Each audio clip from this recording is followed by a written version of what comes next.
What is happening, everybody, man? Thank you guys tuning into another episode of One Big Fire. And man, definitely can use some fire today. I don't know about you boys, but it is a little chilly. And so definitely, looking forward to diving deep into the conversation today. I know we got a special guest in the house, and really that's what these conversations are about, right? Everybody has a fire of their own, but when you really come together, all of our fires can burn brighter. And really excited to jump in today with Boyd. What's up, fellas? How are we doing today? I'm inside. So I'm good. Yeah. We're good. Yeah. We're in the single digits up here in Ohio, but we'll keep it warm. It's cold. Yeah. Well, definitely a lot happening, right? To keep things warm, to say the least, as we kick off the new year. And yesterday was a massive day, and already massive action already being taken. And of course, today, the EXP leadership and crew in New York City with a bunch of announcements already themselves. So let's dive in, man, and kind of unpack what's happening. Yeah. I was actually thinking last night, we have inauguration think about Ohio. Okay. I'm going to love on Ohio for a minute here. We got JD Vance in the White House, Ohio State Buckeyes winning the national championship. And I was thinking last night before I went to bed, how could this week get any better? And it just keeps getting better. We got Boyd Bastian on with us, and he's going to go over some lead generation. Look, everything that we previously knew about how to generate leads and follow up with those leads is all changing as of the 27th of January. And we have one of the experts on that topic here to share what he knows to keep us out of, jail, real estate jail. We don't like real estate jail. And so we're going to ask Boyd some questions and get some clarity on what we can and can't do and the best practices as he sees it with that he's spent a lot of time with our legal counsel. We also are going to dig into the Big Don, Trump's AG pick, Pam Bondi. Is she pro real estate? Is she, is she going to be coming after us? Or is she just going to be actually tightening things up? I have some opinions I want to share on that. And just stay to the end here because they let the cat out of the bag. It's cold here in Ohio, but I think in New York City, it is firing up with some of the news. They're ringing the opening bell for NASDAQ, and there's some big news that we're going to kind of let you all in on here if you stay to the end. It's great. EXP Proud is hashtagging everywhere right now, so we're loving it. So welcome, Boyd. Yeah, thanks for having me. I really appreciate the platform and being able to talk about this topic. Yeah, I mean, Jay, look, ever since you and John's been coaching me all the way back to 2010, lead generation's been really the cornerstone or the foundation on how we've grown our businesses. Mastering marketing. It's not the best real estate agent that has won in our group. It's always the best marketer, and that's what we've been focusing on. And you especially with Funnel Pilot, and that's how we attract agents. It's how we keep agents. It's how we help them double, triple, quadruple their business. It's all around lead generation, and things are changing. Man, I honestly love change. It's my favorite because it weeds out people, right? So, there's people that'll be like, oh man, I'm not going to do that now. And so it creates more opportunity for people that just stay on the bleeding edge of knowing how to make things work and doing things the right way. And so you want to stay out of hot water. You don't want to get fines. But it does. It creates opportunity for those of us who understand, marketing is this is one of the only industries where you can invest $100, $200, $300 and make 10, 15 grand. Like, you can't go into the stock market and get those returns. You can't get those returns in your CD at the bank. You can't get returns like that in any really investment vehicle that I know of. And so, if you're not investing in growing your real estate business and you don't know marketing, you're always subject to, the inconsistencies and the lack of predictability of referrals and repeat business and your sphere of influence, which is all great business. But, what agents have been telling me the last 2 years, and I know you guys have all heard it too, is, man, the stuff I was doing before is not working. I got to change. I got to, something's got to give here. I got to find a better way. And for us, we just know how to do this stuff. So, I think it's great. We have Boyd on here to talk about the changes that are coming to make sure we're all operating in the not in the gray or black area, but in the gray or red area, but in the black area. Yeah. And I think too, it's important. And we keep saying it, Al just said it, Jay just said it. It's not the best real estate agent that wins. It never is. It's always the best marketer. And, we had Brent on last week, a couple of weeks ago, and, he kind of alluded to it. He talked to it in the kickoff of the year with Tina and Leo and Glenn.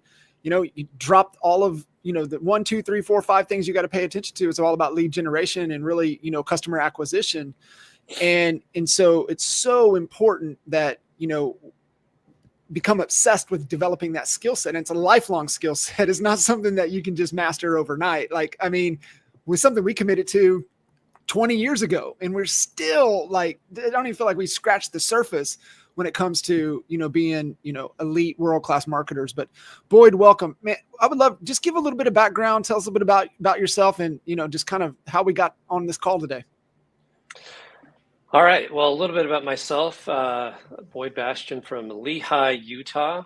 Been with eXp Realty since 2019, so a little over 5 years, 5.5 years at this point. Prior to that, worked in compliance, a number of different corporate settings, some in the network marketing industry, and I worked a little bit in marketing as well.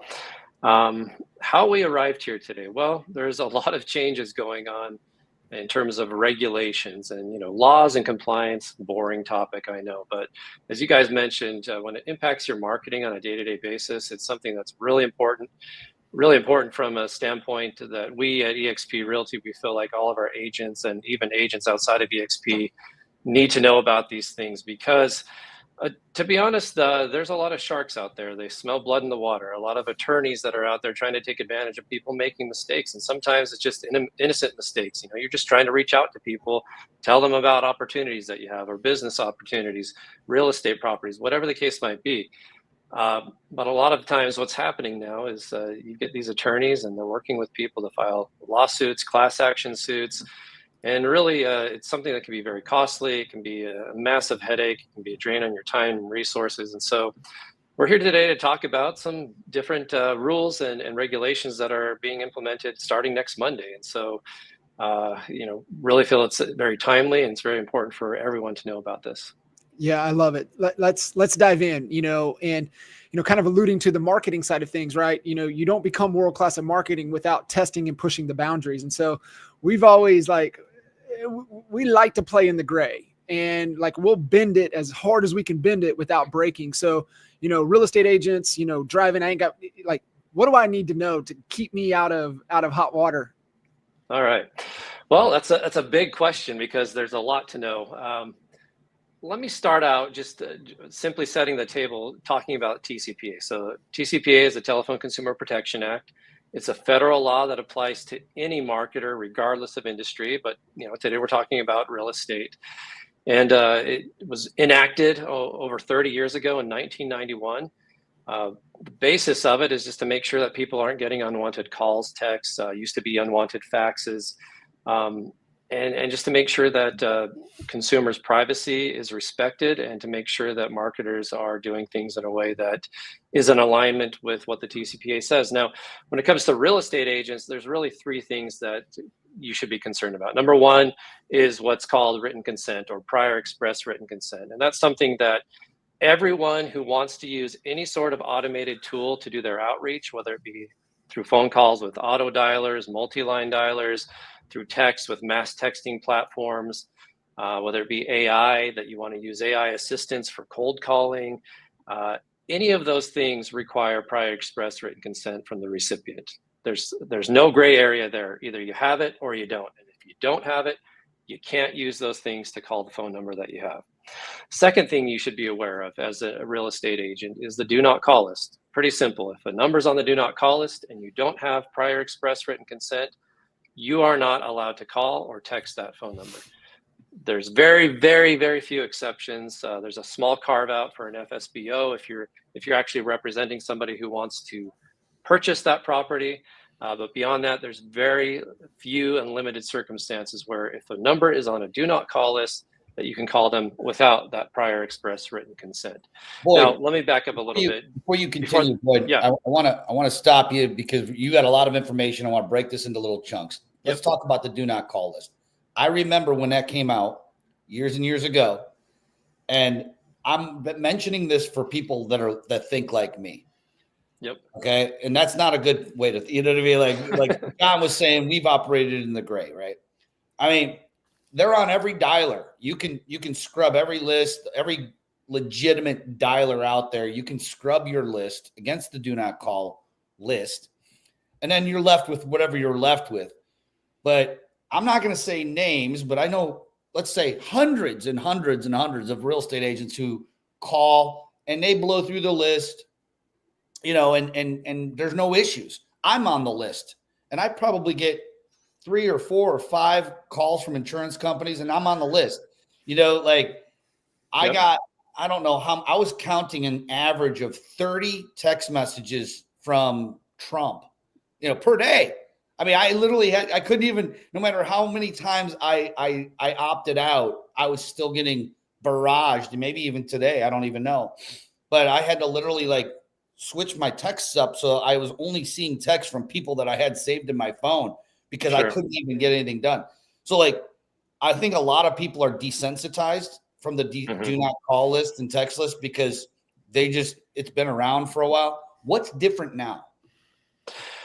Well, there's a couple of things. Number one, I'll mention one thing that you said. With the political season, there is actually a carve out in the TCPA that allows politically subject texts and calls to actually be made, even if you're not on even if you are on the do not call list. And so, probably over the last few months, people have seen an increase because of that. Is there a carve out for the healthcare industry? Because those people are intense. Oh, no. Good God. So if they are offering a good or service, whatever it might be, it's always remained the same. Now, I think the reason that we're seeing more of those types of calls is people are just, number one, they don't care. They're just going to take the risk. They're going to make sure that, they send out their text to their 10,000 person list and just hope that nobody turns them in. Number two, I think the automated tools that are available today are even better at masking the identity of the person. So there's less risk for them in terms of, hey, well, I got your phone number and now I know who you are, so I can send a demand letter to you, or I can work with an attorney, or I can go to the FTC website and turn you in. It's not as easy as it maybe has been in the past to get someone in hot water for doing that. And then finally, I just think that, the availability of just, getting numbers through data brokers who are just selling that information and collecting the information, whether it be through a website, through social media, that's increased. And I think that's why we're seeing a lot more. Now, I think these new rules that we're going to be talking about from the FCC is in part a response to that. Of course, I don't think you're ever going to see a situation where your number's on the do not call list, so you'll never get calls again from people soliciting because you're on that list. I think there's always going to be people taking the risk, but the risk is pretty big. And especially in real estate now, we've got plaintiffs' attorneys targeting our brokerage, eXp Realty, targeting other brokerages, targeting our agents and saying, look, I know these guys are engaging in practices. They'll load up 300-400 numbers of expired listings. They won't check the do not call list, and they'll set their auto dialer and start dialing out. We know they're going to do that. We know once they slip up, we have somebody ready and waiting to send them a demand letter, be part of a class action suit, and we're going to get a lot of money. And eXp has been involved with that many times in terms of on the receiving end of complaints. Our agents have as well. And so what we're trying to do is get the word out of how you can continue to engage in these marketing practices without receiving those demand letters or being named in a lawsuit. Got you. So I guess probably the most used, and I could be wrong here, but KV Core, as far as just the eXp, the 90,000 agents we have, I mean, every agent's able to utilize a KV Core CRM website for no additional cost. So it's definitely a big it's a concern for a lot of agents who are using that to drive traffic to their KV Core site. What changes have you seen not just KV Core, but maybe, you know, we got Commissions Inc., Follow Up Boss, all these big CRMs, you know, that hundreds and hundreds of thousands of agents are using every single day. What changes are you seeing them make to those platforms to keep agents out of hot water?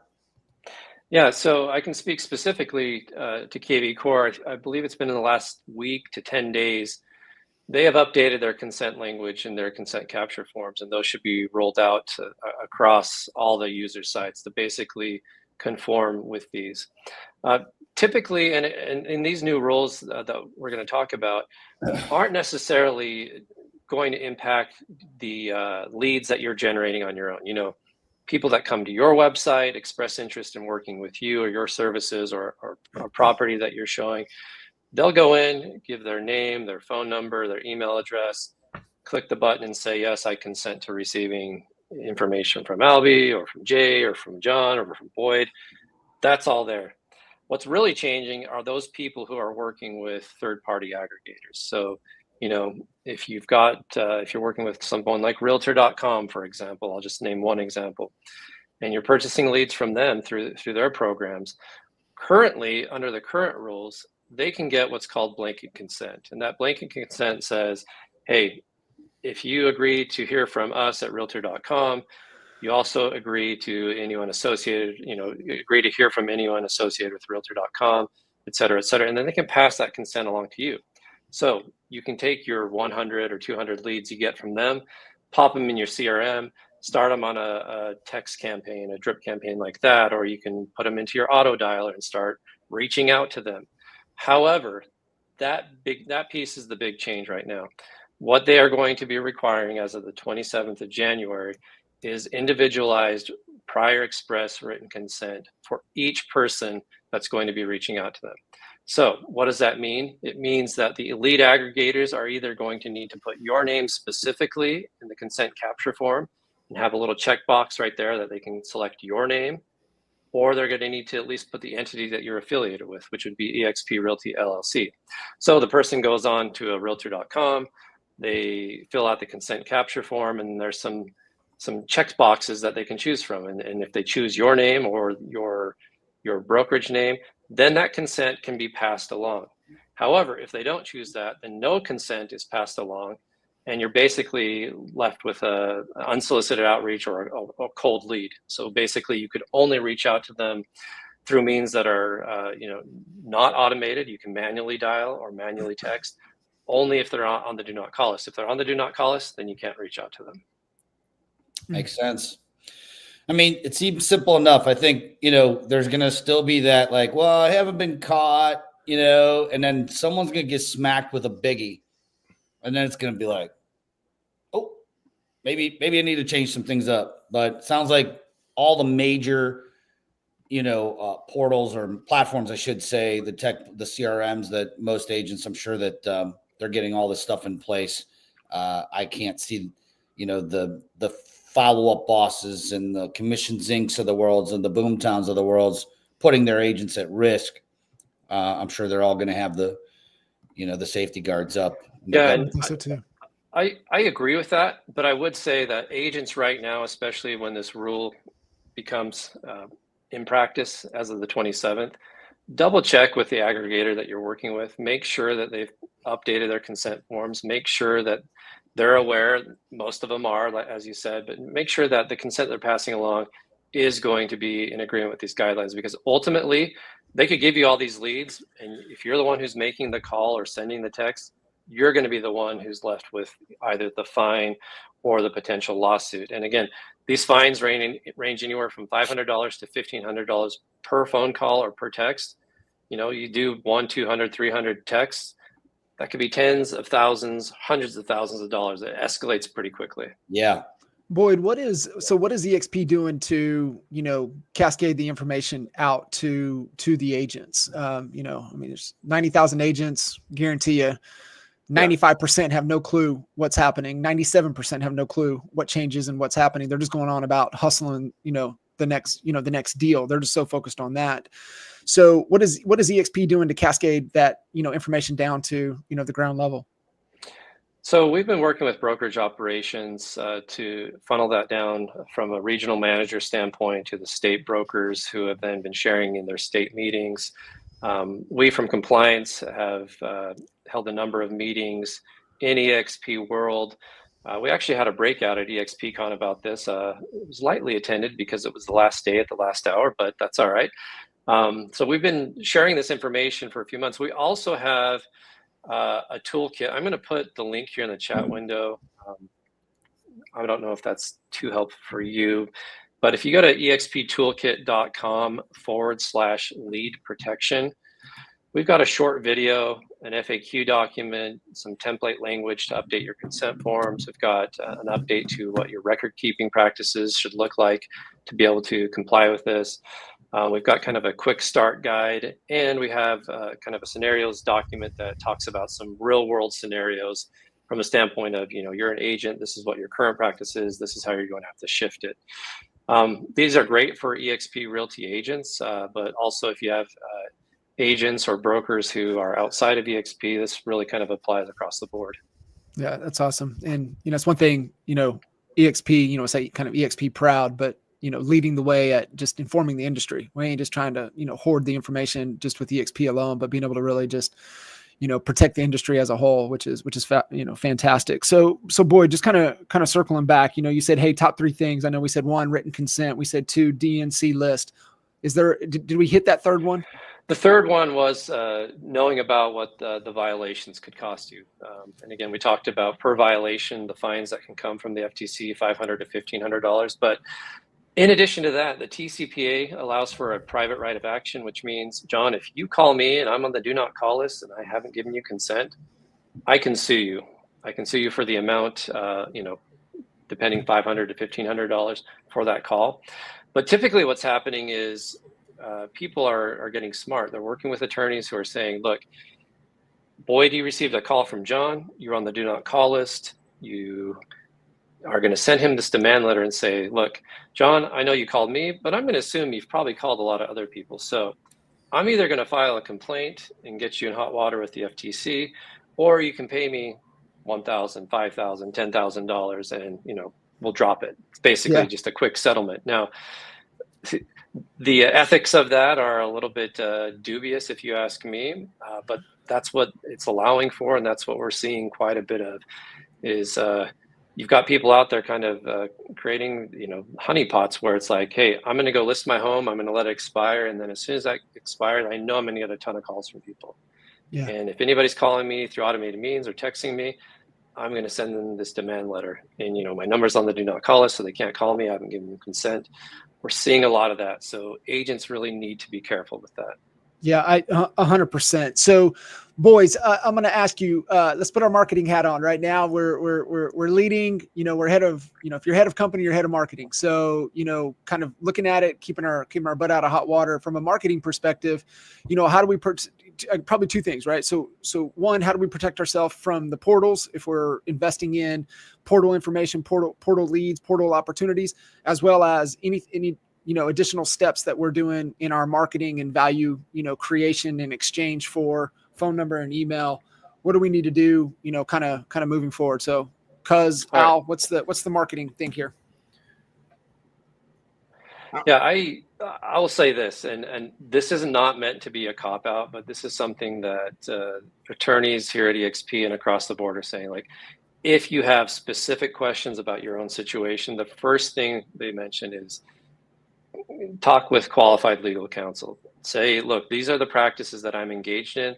This is what I want to do. Can you review this and make sure that it's compliant now? Will be compliant in the future. So that's number 1. It's not a cop-out. It's something that, look, I can't give you legal advice because I don't know all your situations and I'm not an attorney, but an attorney can do that and they can help you reduce the risk that it's going to be out there. Now, from a marketing perspective, we've talked a little bit about, look, speak with the lead aggregator that you're working with. Make sure that they know about the new rules, that they're implementing practices with these new rules, and that they're passing along that consent. Ask them for a record of consent, because sometimes that's what is going to be required of you if you receive some sort of complaint, or if the FTC says, look, you've got these 500 phone calls, I need to make sure that you have consent. So keep that record of consent. And again, That can be anything from a screenshot to an email that stores things, or if the CRM that you have has some sort of storage mechanism already when they're coming in through your own consent, just make sure that you're holding on to those. I'd hold on to those for at least up to 5 years after the fact. Now, another thing that I'll bring up, and this maybe isn't answering your question specifically, but it might in part, is the new rules aren't only going to apply to new leads that you get after the 27th, but these are also applying to leads currently in your database that you got from third-party aggregators previously. So that's a little bit tricky because, look, maybe you have a couple hundred, couple thousand, maybe 20,000 names in there that are part of your database that you market to regularly, that you've been given consent through that blanket consent, that you're no longer going to be able to reach out through to automated means. So what does that mean? Well, number one, if you have any lead in your database that's older than 90 days, you're going to need to scrub them against the do not call list. And of course, here at eXp Realty, we have a great tool, DialSafe. If you go to dialsafe.exprealty.com, it's free for all of our agents to basically run a scrub. You can put one number in or 10,000 numbers. It'll go check against the national do not call list, the Canadian do not call list, the state do not call list, and eXp's own internal do not call list. If the lead's over 90 days and they're on the do not call list, you can't reach out to them through telephone or text. If they are older than 90 days and they're not on the do not call list, then you can reach out to them through manual means. That means picking up your phone, dialing them manually, or texting them manually. You can still reach out to those leads in that way. The other option is simply to send an email. You can reach out to them. You can say, hey, look, we've got these new rules coming up. I've also got a lot of great information and offerings that I'd love to tell you about. I just need you to give me permission to be able to reach out to you through these means. And you can send them a link to your consent capture form, or you can ask them to reply yes to your email saying that they give consent. That's another way to engage the current leads on your list and also get their consent. And again, if you don't want their consent to reach out to them through automated means, you can always do it manually as long as they're not on the do not call list. But if you want that permission, if you want to be able to say, hey, look, I can reach out to anyone in my database, they've given me permission, I can use AI to reach out to them, I can put them in my CRM and send them a text. That regulated technology is really what's impacted more than anything. So if you take the steps to go through your current database, make sure that your incoming database is going to be giving you that individualized consent. That's going to cover 99% of the things. But again, just from a marketer perspective, I think this gives us an opportunity to take something that feels like, okay, well, this is something more they're asking from me. This is yet another step I have to take to be able to connect with people. But really, it's an opportunity that we have right now to engage our current database, and a good excuse to say, hey, look, I want to talk to them, and here's a good reason for me to talk to them, because I want to let them know that not only have I got these great services and it's been a while since we've spoken, but also that I'm going to be compliant and respect their wishes in terms of reaching out to them. So that's kind of my marketer perspective from it, while staying compliant with the new rules. I love it. Awesome. I love it. Yeah, that's great. So you nailed my question. You answered it. That's fantastic. So what that sounds like to me, it sounds like we got an opportunity to shake some trees. So that's kind of our hit the database. Yeah. So if you guys, people listening in, if you want our Shake the Trees campaign, Al can fill you in. Jay can fill you in. I can fill you in. If you guys listening, we're going to multiple streams here. Let's do a little hashtag Shake the Trees. We'll get you that campaign. Al, I know we've got a couple other topics we want to hit. Just kind of. Boyd, I appreciate you hopping in, man. This is super important. We all got to hear it. We all also have to listen very carefully. Otherwise, we could be writing big checks, and we should be writing big checks to our investments for our family's wealth, not to the government. So it's super important. We really appreciate you coming on. We got a couple other really fun topics to talk about. I know it's hard to top this one, but if you want to stick in there with us, feel free. But we're going to change the pace up a bit, and let's go to a different topic here. We got a brand new president that was sworn in yesterday, but with that comes a whole new cabinet. And one of the stories that keeps coming up here is the new AG, Pam Bondi. She hasn't been confirmed yet, but looks like she probably will be. And she made some comments, and there was questioning going on about antitrust.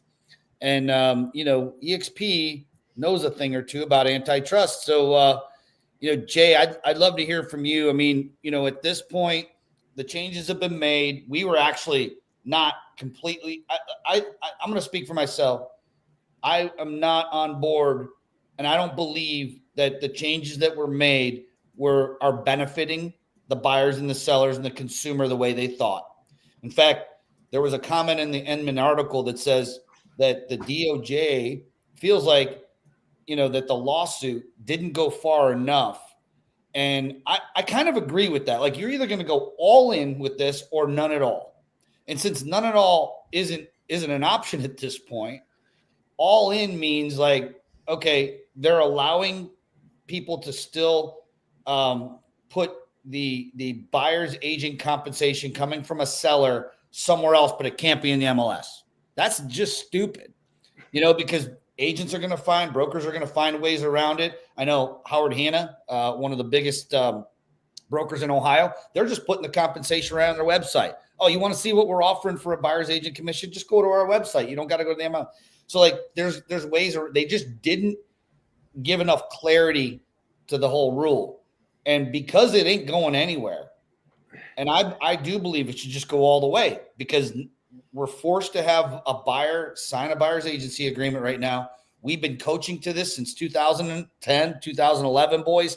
I mean, when CHBA came out, best training there is on that buy side, I believe. And now there's these little loopholes that brokers are finding.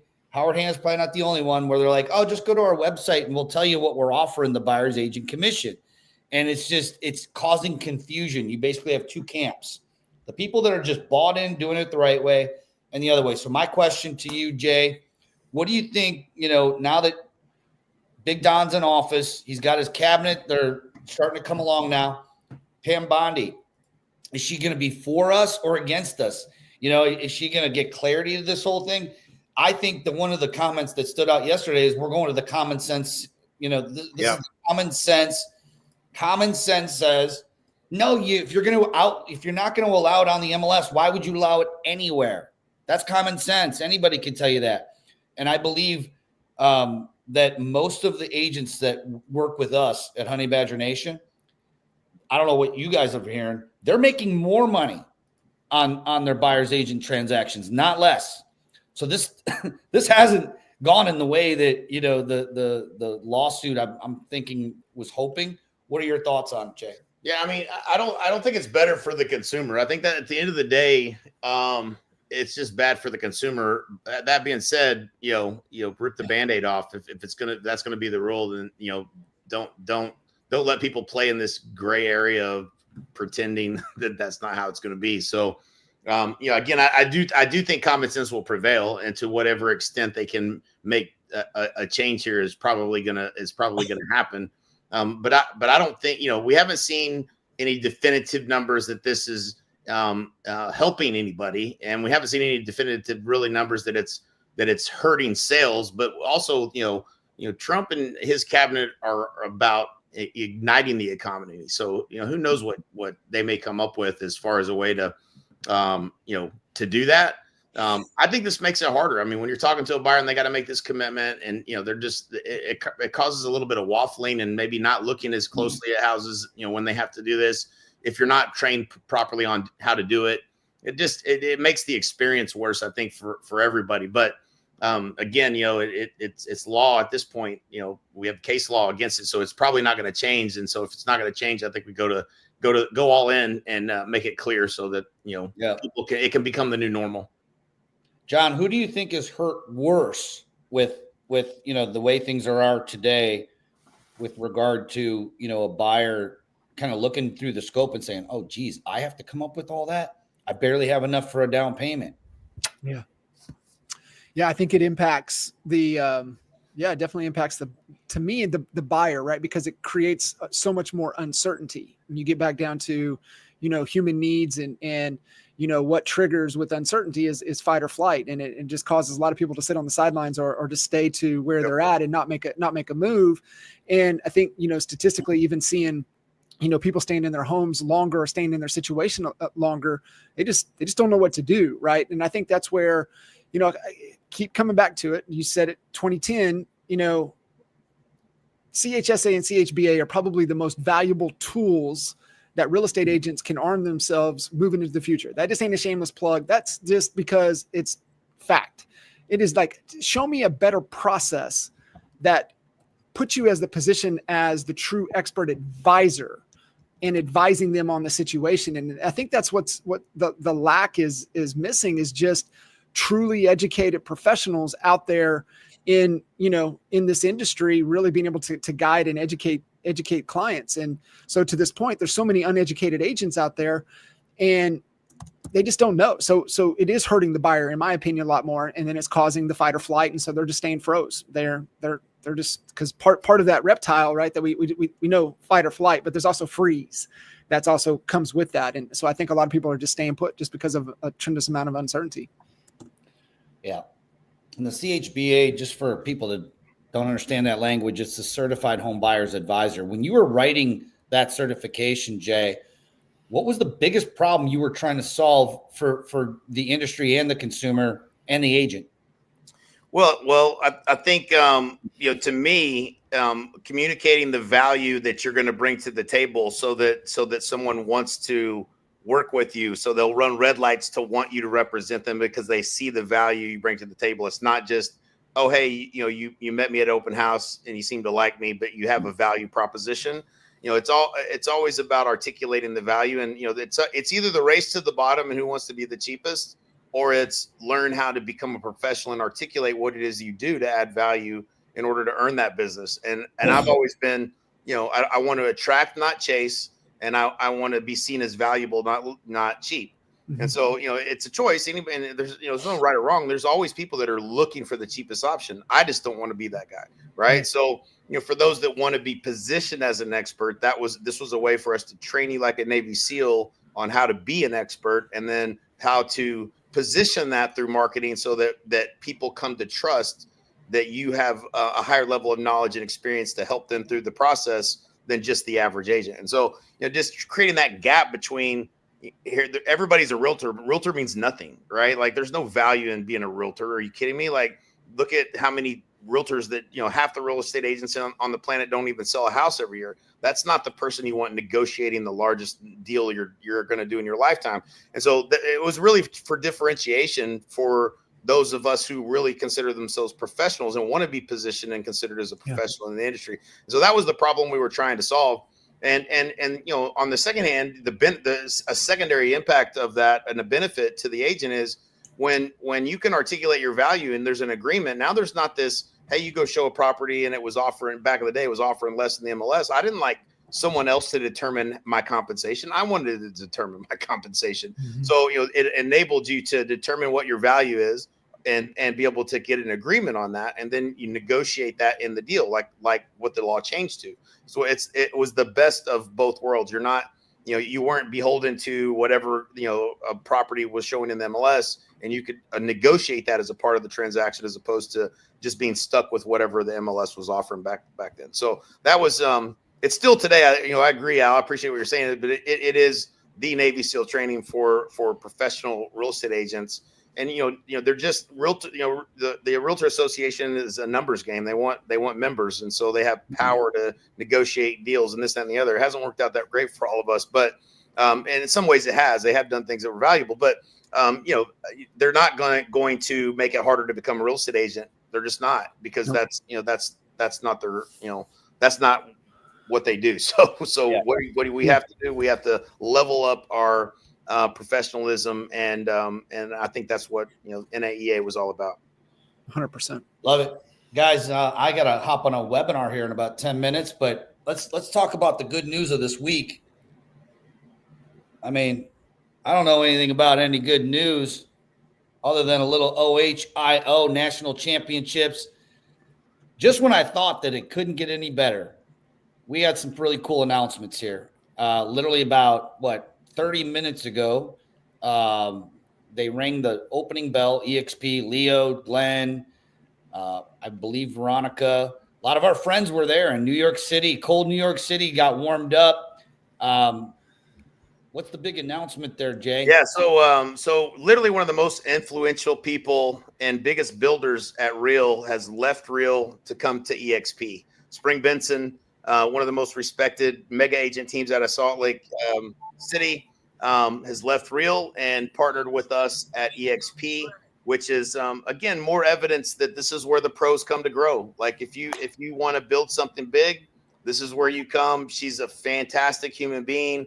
She's extremely valuable and building a network. And she burned it down and said, what you don't want to do is be a level 10 person and a level 5 opportunity.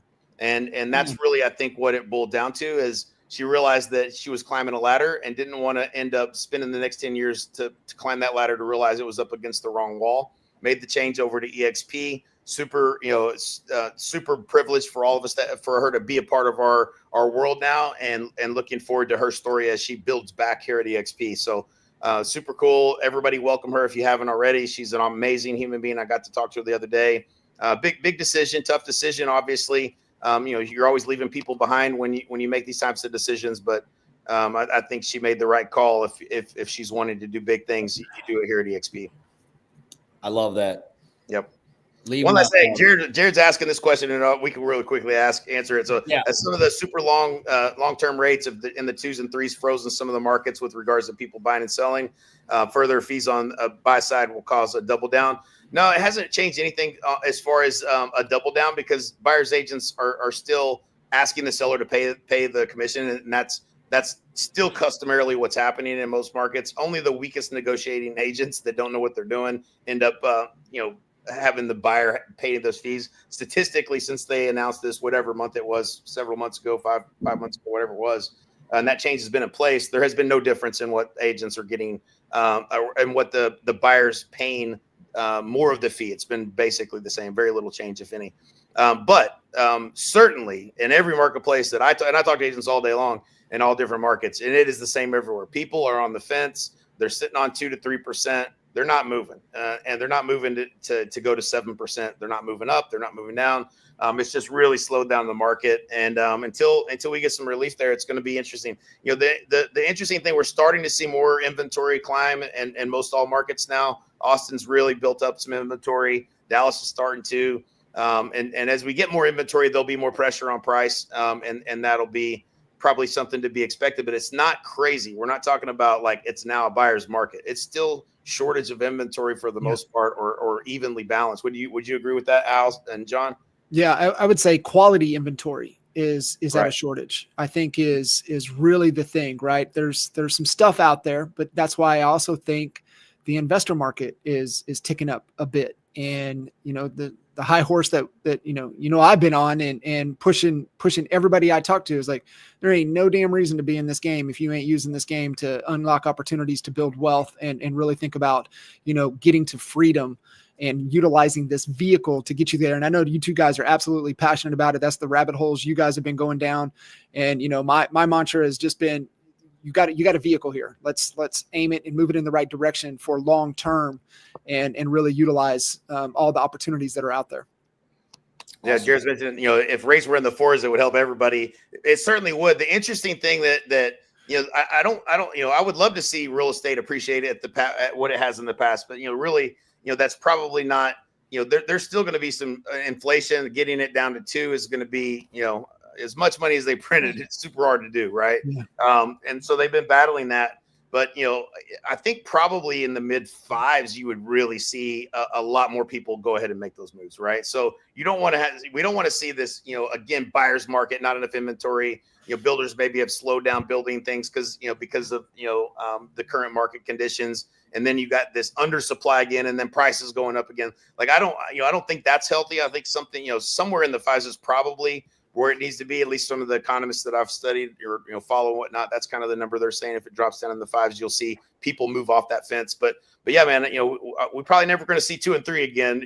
But it'd be I would be super happy to get cheap money again. That'd be great. But yeah, man, I think we would, like you said, to your point, I think it dips down into the 5s at any point. You're going to start people starting to make that move, right? As people have understood, life can be lived in multiple, in different locations, right? You're not just, anchored into where you may have grew up. You can expand and move. And as we're starting to see more and more of, right, like a good friend, Kevin Shoemaker just half the year in Colorado, half the year in Florida, right? So it's just, you're starting to see more and more of that as well. So I think you'll see even more of it if that rates did get down into the 5s. So a couple things, fellas, as we kind of wrap up here. Our expert mentor series in the new year, we, have had a fantastic, kickoff so far. We had, of course, our 6th year. Can you imagine? This is actually 7th year of Expert Mentors Live. Me and GoGo kicked off the 6th year together. We that's kind of become a tradition. Her and I kick off the new year. Fantastic call on the state of business and where she sees things and how she's operating with her organization moving into the new year. Of course, we had our very dear friend, Mr. Caleb on with us, Caleb Pearson on last week. And then, of course, tomorrow, the one and only Tina Call. So we're keeping the Expert Mentor series alive. It's just fantastic conversations, and definitely looking forward to get Spring onto those conversations as well. But appreciate you guys. Just an incredible another conversation. Appreciate Boyd jumping in here and dropping some knowledge. Like most agents, they wouldn't even be aware of it until it go into effect January 27th. So they might be aware of it January 31st. So just being able to get out ahead of it here and sharing this resource, exptoolkit.com, lead protection. So OH. All right, fellas. All right. Appreciate y'all. Welcome, Spring. Let's roll 2025. Let's go. See ya. Let's go.